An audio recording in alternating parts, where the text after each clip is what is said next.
గురుగారు మరో ఉత్తరం చూద్దామండి. హైదరాబాద్ నుండి శ్రీహర్ష పంపించారు. బీజాక్షర మంత్రం అంటే ఏంటి తెలియచేయండి అని అడుగుతున్నారు. బీజము అంటే విత్తనము అని అర్థం.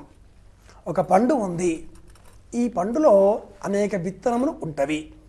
ఈ విత్తనములలో ఒక విత్తనం ఏదో అమృతతుల్యమైనటువంటిది. జామి పండు ఉంది అమ్మాయి. ఈ జామి పండులో అనేక వేల విత్తనములు ఉంటవి.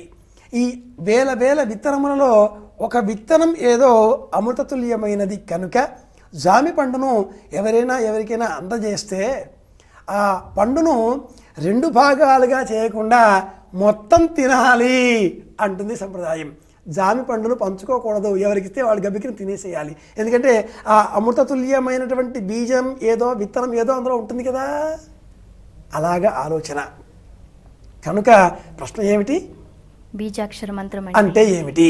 బీజాక్షరం అంటే మంత్రం మొత్తం మీద ఎక్కడో ఒకటి గరిబనాభి వలె, కేంద్రకం వలె, మూల రూపం వలె ఏ మంత్రాన్ని సంబంధించినటువంటి ఆ దైవాన్ని మనం ఉపాసన చేయబోతున్నామో ఆ దైవాన్నంతటినీ కూడా ప్రతిబింబించే విధంగా ఒక్క అక్షరం మధ్యలో ఉంటుంది లేదా ఆరంభంలో ఉంటుంది. క్లీం అచ్యుతానంత గోవింద అనుకుంటే క్లీం బీజాక్షరం. నమంత్రమక్షరం నాస్తి.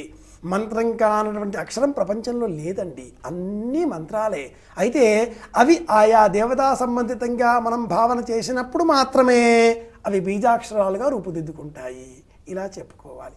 బీజాక్షరం అంటే మంత్రాధిష్టాన దైవాన్ని ఒక్క అక్షరంలో ఎత్తి చూపించేటటువంటి మూల బీజము, కేంద్రకము. గురుగారు మీ అమూల్యమైన సమయాన్ని వెచ్చించి ప్రేక్షకుల సందేహాలను శాస్త్రోక్తంగా నివృత్తి చేశారు. ధన్యవాదాలండి. కృష్ణార్పణం. చూసారు కదా, ఇది వాటి ధర్మ సందేహాలు కార్యక్రమం. మీకు కూడా ఏమైనా సందేహాలుంటే మాకు రాసి పంపించండి. మా చిరునామా ధర్మ సందేహాలు, కేర్ ఆఫ్ భక్తి TV, road number 92, Jubilee hills, Hyderabad 5,96,000. మా ఇమెయిల్ ఐడి bhaktihyd@gmail.com.